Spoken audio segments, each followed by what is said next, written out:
Hi everyone, welcome back to my channel Learning Stream. ഞാൻ ഇന്നിവിടെ Calicut University BCom BBA third സെമ്മിലെ corporate accounting ഇന്ന് start ചെയ്യാൻ പോവാണ്. അപ്പോൾ നമുക്ക് ക്ലാസ്സിലോട്ട് പോവാം. അതിനു മുമ്പ് നിങ്ങൾ ഇതുവരെയും എൻ്റെ ചാനൽ സബ്സ്ക്രൈബ് ചെയ്തിട്ടില്ലെങ്കിൽ ഒന്ന് സബ്സ്ക്രൈബ് ചെയ്തോളൂ, ഫ്രണ്ട്സിനൊക്കെ ഒന്ന് ഷെയർ ചെയ്തോളൂ, വീഡിയോ ഇഷ്ടപ്പെടുകയാണെങ്കിൽ ലൈക്ക് ചെയ്തോളൂ, കമൻറ്റ് ചെയ്തോളൂ. അപ്പോൾ നമുക്ക് ക്ലാസ്സിലോട്ട് പോവാം.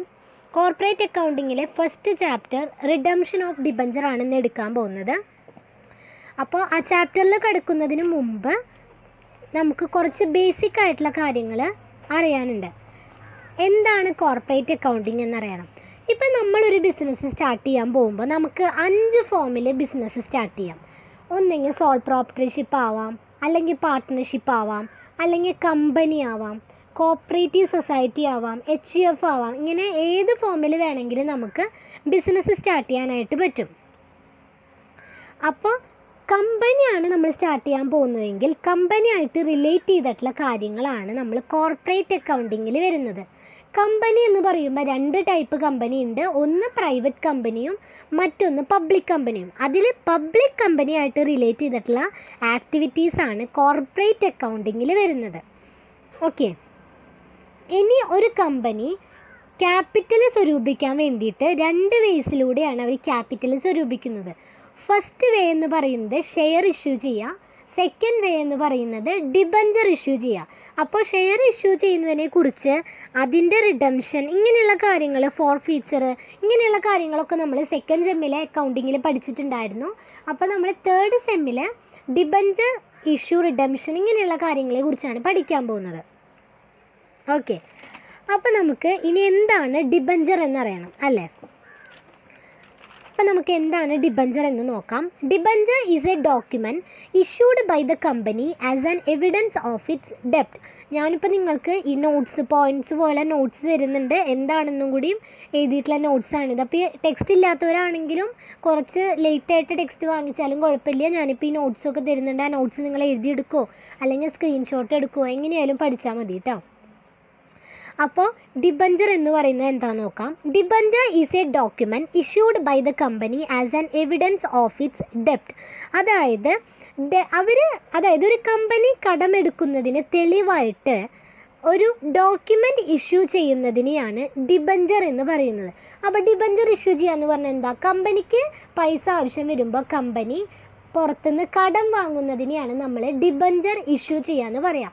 അപ്പോൾ ആ കടത്തിന് തെളിവായിട്ട്, ആ ഡെപ്റ്റിന് എവിഡൻസ് ആയിട്ട് ഒരു ഡോക്യുമെൻ്റ് ഇഷ്യൂ ചെയ്യുന്നതിനെയാണ് നമ്മൾ ഡിബഞ്ചർ എന്ന് പറയുന്നത്. ഇനി ഡിബഞ്ചർ ഹോൾഡേഴ്സ് എന്ന് പറഞ്ഞു കഴിഞ്ഞാൽ കമ്പനിയുടെ ആരാണ്? ക്രെഡിറ്റേഴ്സാണ്. അതായത് കമ്പനി കടം വാങ്ങുകയാണ്. അപ്പോൾ കമ്പനി പൈസ കൊടുക്കാനുണ്ട് അവർക്ക്. അപ്പോൾ നമ്മൾ പൈസ കൊടുക്കാനുള്ളവരെ നമ്മൾ ക്രെഡിറ്റേഴ്സ് എന്നാണ് പറയുന്നത്. അപ്പോൾ debenture holders are the creditors of the company. ഇനി അടുത്ത പോയിന്റ് എന്ന് പറഞ്ഞു കഴിഞ്ഞാൽ ഷെയർ ഹോൾഡേഴ്സ് എന്ന് പറയുന്നത് ഓണേഴ്സ് ഇക്വിറ്റിയാണ്. അവർക്ക് എന്തുണ്ട്? വോട്ടിംഗ് റൈറ്റും കാര്യങ്ങളും ഉണ്ട്. ബട്ട് ഡിബഞ്ചർ ഹോൾഡേഴ്സിന് നോ വോട്ടിംഗ് റൈറ്റ്, അവർക്ക് വോട്ടിംഗ് റൈറ്റ് ഇല്ല. Then last point, it contain a contract for the repayment of ഡെപ്റ്റ് and interest thereon at a specified rate. ഇങ്ങനെ കമ്പനി ഇഷ്യൂ ചെയ്തിട്ടുള്ള ആ ഡിബഞ്ചർ തിരിച്ച് റീപേ ചെയ്യും വേണം. അതിൻ്റെ ഇൻട്രസ്റ്റ്, ഒരു specified rate of interest debenture ഹോൾഡേഴ്സിന് കൊടുക്കുകയും വേണം. ഓക്കെ, അപ്പോൾ നമുക്ക് ചാപ്റ്ററിലോട്ട് കിടക്കാം. അപ്പോൾ ഇത്രയും കാര്യങ്ങളാണ് നമുക്ക് ബേസിക്കായിട്ട് അറിയേണ്ടത്. ഇനി നമുക്ക് ചാപ്റ്ററിലോട്ട് കിടക്കാം. Chapter 1, redemption of debenture. എന്താണ് റിഡംഷൻ ഓഫ് ഡിബഞ്ചർ എന്ന് പറഞ്ഞു കഴിഞ്ഞാൽ? റിഡംഷൻ ഓഫ് ഡിബഞ്ചർ എന്ന് പറഞ്ഞു കഴിഞ്ഞാൽ കമ്പനി ഇഷ്യൂ ചെയ്തിട്ടുള്ള, അതായത് കമ്പനി കടം വാങ്ങിയത് തിരിച്ച് റീപേയ്മെൻറ്റ്, അതായത് തിരിച്ച് കൊടുക്കുന്നതിനെയാണ് നമ്മൾ റിഡംഷൻ ഓഫ് ഡിബഞ്ചർ എന്ന് പറയുന്നത്. Redemption of debentures means repayment of debentures. നമ്മൾ ഡിബഞ്ചേഴ്സ് കടം വാങ്ങിയത് തിരിച്ച് റീപേ ചെയ്യുന്നതിനെയാണ് റിഡംഷൻ ഓഫ് ഡിബഞ്ചർ എന്ന് പറയുന്നത്. They may be redeemed at par or at premium. ഇനി കമ്പനി അത് തിരിച്ച് റിഡീം ചെയ്യുമ്പോൾ, റീപേ ചെയ്യുന്ന സമയത്ത് അത് പാറിൽ റിഡീം ചെയ്യാം, അല്ലെങ്കിൽ പ്രീമിയത്തിൽ റിഡീം ചെയ്യാം. ഡിസ്കൗണ്ടിൽ റിഡീം ചെയ്യാനായിട്ട് പറ്റില്ല. അപ്പോൾ പാറിൽ റിഡീം ചെയ്യാന്ന് പറഞ്ഞാൽ 50 രൂപയാണ് കമ്പനി ഇഷ്യൂ ചെയ്തത് ഡിബഞ്ചർ. തിരിച്ച് റിഡീം ചെയ്യുന്ന സമയത്ത് ആ 50 രൂപ തന്നെ കൊടുക്കുക. അതിനെയാണ് റിഡീംഡ് അറ്റ് പാർ എന്ന് പറയുന്നത്. ഇനി റിഡീംഡ് അറ്റ് പ്രീമിയം എന്ന് പറഞ്ഞു കഴിഞ്ഞാൽ 50 രൂപയാണ് കമ്പനി ഇഷ്യൂ ചെയ്തത്. ദെൻ തിരിച്ച് റിഡീം ചെയ്യുന്ന സമയത്ത് 10 രൂപ പ്രീമിയം എമൗണ്ടും കൂടി കൂട്ടി 60 രൂപ റിഡീം ചെയ്യാം. അതിനെയാണ് റിഡീംഡ് അറ്റ് പ്രീമിയം എന്ന് പറയുന്നത്. ഈ രണ്ട് ഇതിലാണ് കമ്പനിക്ക് റിഡീം ചെയ്യാനായിട്ട് പറ്റുള്ളൂ. ഓക്കെ, അപ്പോൾ ഇത്രയും കാര്യങ്ങളാണ് റിഡംഷൻ ഓഫ് ഡിബഞ്ചർ എന്താണെന്ന് പറയുന്നത്. ദെൻ അതിൻ്റെ ട്രീറ്റ്മെൻറ്റ് നമുക്ക് നോക്കാം.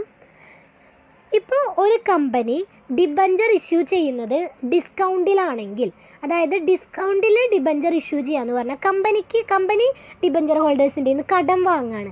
ആ കടം വാങ്ങുന്നത് ഡിസ്കൗണ്ടിലാണ്. ഇഷ്യൂ ചെയ്യാന്ന് പറഞ്ഞാൽ കടം വാങ്ങുക. ആ കടം വാങ്ങുന്നത് ഡിസ്കൗണ്ടിലാണെന്ന് പറഞ്ഞു കഴിഞ്ഞാൽ 50 രൂപയാണ് കടം വാങ്ങുന്നത്. ഡിസ്കൗണ്ട് 10 രൂപ കഴിച്ചിട്ട് ബാക്കി 40 രൂപയാണ് കമ്പനിക്ക് കിട്ടുള്ളൂ. അപ്പോൾ കമ്പനീനെ സംബന്ധിച്ച് ആ 10 രൂപ എന്ന് പറയുന്നത് ഒരു ലോസാണ്, നഷ്ടമാണ്. ദെൻ രണ്ടാമത്തെ കേസ് എന്ന് പറഞ്ഞാൽ തിരിച്ച് റിഡീം ചെയ്യുന്നത് പ്രീമിയത്തിലാണെങ്കിൽ, അതായത് പ്രീമിയത്തിൽ റിഡീം ചെയ്യാന്ന് പറഞ്ഞു കഴിഞ്ഞാൽ 50 രൂപയാണ് കമ്പനി കടം വാങ്ങിയത്. തിരിച്ച് റിഡീം ചെയ്യുമ്പോൾ 10 രൂപ പ്രീമിയം എമൗണ്ടും കൂടി കൂട്ടി 60 രൂപ ഡിബഞ്ചർ ഹോൾഡേഴ്സിന് കൊടുക്കുന്നു. ആ കേസിലും 10 രൂപ കമ്പനിയെ സംബന്ധിച്ച് നഷ്ടമാണ്. അപ്പോൾ ഡിബഞ്ചർ ഇഷ്യൂ ചെയ്യുന്നത് ഡിസ്കൗണ്ടിലും തിരിച്ച് റിഡീം ചെയ്യുന്നത് പ്രീമിയത്തിലും, ഈ രണ്ട് കേസിലും കമ്പനിയെ സംബന്ധിച്ച് അത് കമ്പനിക്ക് എന്താണ്? ലോസാണ്. അങ്ങനെ വരുന്ന loss company capital reserve, capital profit, securities premium ഇങ്ങനെയുള്ളതൊക്കെ ആയിട്ട് റൈറ്റ് ഓഫ് ചെയ്യും. ഓക്കെ, അങ്ങനെ റൈറ്റ് ഓഫ് ചെയ്യുമ്പോൾ എന്താണ് എൻട്രി വരുന്നതെന്ന് നമുക്ക് നോക്കാം. First one is, if discount or loss on issue of debentures is write off against capital profit or capital reserve or securities premium.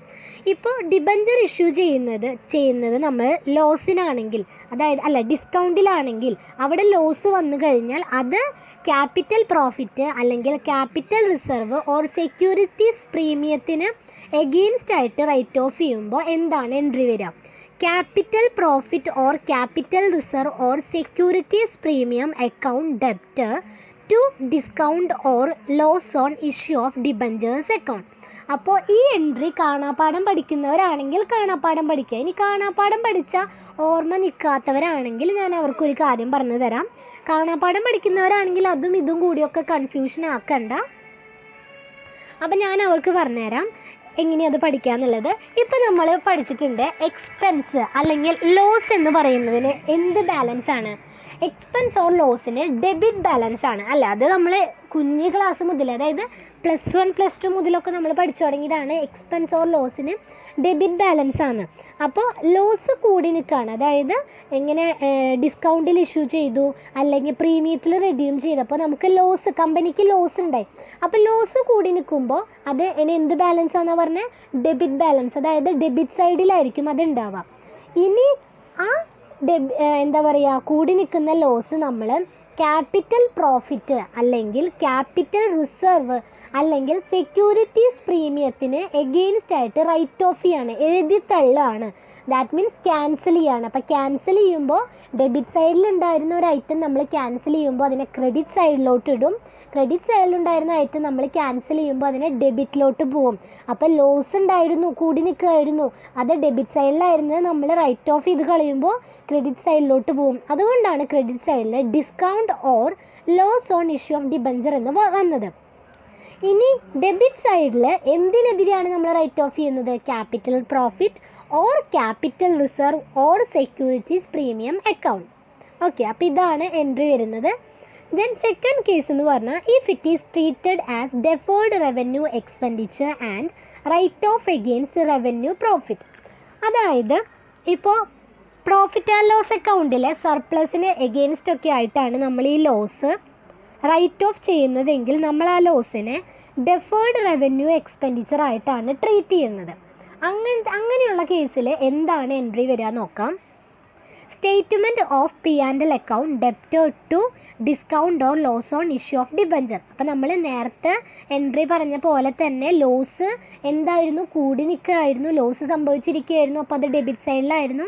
പിന്നീട് അത് നമ്മൾ പ്രോഫിറ്റ് ആൻഡ് ലോസിലെ റവന്യൂ പ്രോഫിറ്റിനെതിരെ റൈറ്റ് ഓഫ് ചെയ്യാണ്, ക്യാൻസൽ ചെയ്ത് കളയുമ്പോൾ ആ ഡെബിറ്റിലുണ്ടായിരുന്ന ആ ലോസ് ക്രെഡിറ്റിലോട്ട് വരും. അതുകൊണ്ടാണ് അതിനെ ക്രെഡിറ്റിൽ discount or loss on issue of debentures account എന്ന് എഴുതിയത്. ദെൻ എന്തിനെതിരെയാണ് എന്താ പറയുക റൈറ്റ് ഓഫ് ചെയ്യുന്നത്? P&L അക്കൗണ്ടിൻ്റെ സ്റ്റേറ്റ്മെൻറ്റിനെതിരെ. അപ്പോൾ ആ സ്റ്റേറ്റ്മെൻറ്റ് ഓഫ് P&L അക്കൗണ്ട് നമ്മൾ ഡെബിറ്റ് സൈഡിൽ എഴുതി. ഓക്കെ, അപ്പോൾ ക്ലിയർ ആയെന്ന് വിചാരിക്കുന്നു. ദെൻ അടുത്ത എന്ന് പറഞ്ഞു കഴിഞ്ഞാൽ നമ്മൾ ഈ റവന്യൂ പ്രോഫിറ്റിനെതിരെ, ഇപ്പോൾ സെക്കൻഡ് കേസ് നമ്മൾ പറഞ്ഞില്ലേ ഡെഫേർഡ് റവന്യൂ എക്സ്പെൻഡിച്ചറിൻ്റെ, അങ്ങനെ നമ്മൾ റവന്യൂ പ്രോഫിറ്റിനെ എഗെയിൻസ്റ്റ് ആയിട്ടാണ് നമ്മൾ റൈറ്റ് ഓഫ് ചെയ്യുന്നതെങ്കിൽ 2 മെത്തേഡിൽ നമുക്ക് റൈറ്റ് ഓഫ് ചെയ്യാം. ഫസ്റ്റ് മെത്തേഡ് എന്ന് പറഞ്ഞു കഴിഞ്ഞാൽ ഫിക്സഡ് ഇൻസ്റ്റാൾമെൻറ്റ് മെത്തേഡാണ്. സെക്കൻഡ് മെത്തേഡ് എന്ന് പറഞ്ഞു കഴിഞ്ഞാൽ ഫ്ലക്ച്വേറ്റിംഗ് ഇൻസ്റ്റാൾമെൻറ്റ് മെത്തേഡാണ്. അപ്പോൾ നമുക്ക് എന്താണ് ഫിക്സഡ് ഇൻസ്റ്റാൾമെൻറ്റ് മെത്തേഡ് നോക്കാം. ഈ ഫിക്സഡ് ഇൻസ്റ്റാൾമെൻറ്റ് മെത്തേഡിനെ നമ്മൾ ഈക്വൽ ഇൻസ്റ്റാൾമെൻറ്റ് മെത്തേഡ് എന്നും കൂടിയും പറയും. This method is used when the debentures are repayable in lump sum at the end of fixed period. ഒരു ഫിക്സഡ് പീരീഡിൻ്റെ അവസാനം നമ്മൾ ലംസം എന്ന് പറഞ്ഞാൽ ഒരുമിച്ച് റീപേ ചെയ്യുകയാണെങ്കിൽ അവിടെ നമ്മൾ ഫിക്സഡ് ഇൻസ്റ്റാൾമെൻറ്റ് മെത്തേഡാണ് യൂസ് ചെയ്യുന്നത്. ഇനി ഫിക്സഡ് ഇൻസ്റ്റാൾമെൻറ്റ് മെത്തേഡിൽ എങ്ങനെയാണ് റൈറ്റ് ഓഫ് ചെയ്യാൻ നോക്കാം. അതായത് ഡിബഞ്ചേഴ്സിൻ്റെ ലൈഫ് ടൈമിൽ ഓരോ വർഷവും ഒരു ഈക്വൽ ഇൻസ്റ്റാൾമെൻറ്റ് വെച്ചിട്ട് നമ്മൾ സ്റ്റേറ്റ്മെൻറ്റ് ഓഫ് P&L അക്കൗണ്ടിൽ റൈറ്റ് ഓഫ് ചെയ്യുന്നതാണ് നമ്മൾ ഫിക്സഡ് ഇൻസ്റ്റാൾമെൻറ്റ് മെത്തേഡ് പ്രകാരം ചെയ്യുന്നത്. ക്ലിയർ ആയെന്ന് വിചാരിക്കുന്നു. അതായത് ഡിബഞ്ചറിൻ്റെ ലൈഫ് ടൈമിലെ ഓരോ വർഷവും ഒരു ഈക്വൽ ഇൻസ്റ്റാൾമെൻറ്റ് വെച്ചിട്ട് നമ്മൾ സ്റ്റേറ്റ്മെൻറ്റ് ഓഫ് P&L അക്കൗണ്ടിൽ റൈറ്റ് ഓഫ് ചെയ്യുന്നതാണ് നമ്മൾ ഫിക്സഡ് ഇൻസ്റ്റാൾമെൻറ്റ് മെത്തേഡ് പ്രകാരം ചെയ്യുന്നത്. ഇനി എത്ര എമൗണ്ടാണ് നമ്മൾ റൈറ്റ് ഓഫ് ചെയ്യേണ്ടത് എന്ന് കണ്ടുപിടിക്കാനായിട്ട് നമുക്കൊരു ഇക്വേഷൻ ഉണ്ട്. Amount of discount to be write off annually is equal to total discount, അതായത് മൊത്തം എത്ര ഡിസ്കൗണ്ട് ഉണ്ടോ അതേ ഡിവൈഡഡ് ബൈ ഡിബഞ്ചറിൻ്റെ ലൈഫ്. ഓക്കെ, അപ്പോൾ നമുക്ക് ആ എമൗണ്ട് കിട്ടും. ദെൻ രണ്ടാമത്തെ മെത്തേഡാണ് fluctuating instalment method. This method is used when debentures are repayable by instalment. നമ്മൾ ഡിബഞ്ചേഴ്സ് തിരിച്ച് റീപേ ചെയ്യുന്നത് ഇൻസ്റ്റാൾമെൻറ്റിലാണെങ്കിൽ നമ്മൾ ഫ്ലക്ച്വേറ്റിംഗ് ഇൻസ്റ്റാൾമെൻറ്റ് മെത്തേഡാണ് യൂസ് ചെയ്യുക. ഇനി എങ്ങനെയാണ് ഫ്ലക്ച്വേറ്റിംഗ് ഇൻസ്റ്റാൾമെൻറ്റ് മെത്തേഡിൽ റൈറ്റ് ഓഫ് ചെയ്യാൻ നോക്കാം. ഓരോ വർഷത്തിൻ്റെയും ബിഗിനിങ്ങിൽ, അതായത് ഓരോ വർഷത്തിൻ്റെയും തുടക്കം നമ്മൾ എത്ര എമൗണ്ട് ആണോ ഔട്ട്സ്റ്റാൻഡിങ് ആയിട്ട് ഉള്ളത് അതിൻ്റെ ഒരു റേഷ്യോ അനുസരിച്ചാണ് നമ്മൾ റൈറ്റ് ഓഫ് ചെയ്യേണ്ടത്. ഫ്ലക്ച്വേറ്റിംഗ് ഇൻസ്റ്റാൾമെൻറ്റ് മെത്തേഡ് പ്രകാരം എങ്ങനെയാണ് പറഞ്ഞത്? അതായത് ഓരോ വർഷത്തിൻ്റെ ബിഗിനിങ്ങിലും എത്ര എമൗണ്ട് ആണോ ഔട്ട്സ്റ്റാൻഡിങ് ആയിട്ടുള്ളത് അതിൻ്റെ ഒരു റേഷ്യോ അനുസരിച്ചാണ് നമ്മൾ ഫ്ലക്ച്വേറ്റിംഗ് ഇൻസ്റ്റാൾമെൻറ്റ് മെത്തേഡ് പ്രകാരം റൈറ്റ് ഓഫ് ചെയ്യുന്നത്. ഓക്കെ, അപ്പോൾ അതിന് ഇക്വേഷൻ ഇല്ല. അപ്പോൾ ഈ പറഞ്ഞ പോലെയാണ് അതിൽ ഫ്ലക്ച്വേറ്റിംഗ് ഇൻസ്റ്റാൾമെൻറ്റ് മെത്തേഡിൽ റൈറ്റ് ഓഫ് ചെയ്യുന്നത്.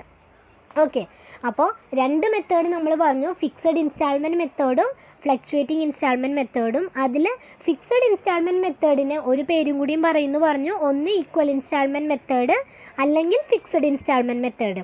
ഇനി ഫ്ലക്ച്വേറ്റിംഗ് ഇൻസ്റ്റാൾമെൻറ്റ് മെത്തേഡിന് 2 പേരും കൂടിയും പറയും. അതായത് നമ്മൾ പറഞ്ഞല്ലോ പ്രൊപ്പോർഷനേറ്റ് ആയിട്ട്, അതായത് ഔട്ട്സ്റ്റാൻഡിങ് എന്തെങ്കിലും ഉണ്ടെങ്കിൽ അതിൻ്റെ റേഷ്യോൻ്റെ ബേസിസിൽ റേഷ്യോ അനുസരിച്ചാണ് നമ്മൾ റൈറ്റ് ഓഫ് ചെയ്യാമെന്ന് പറഞ്ഞു.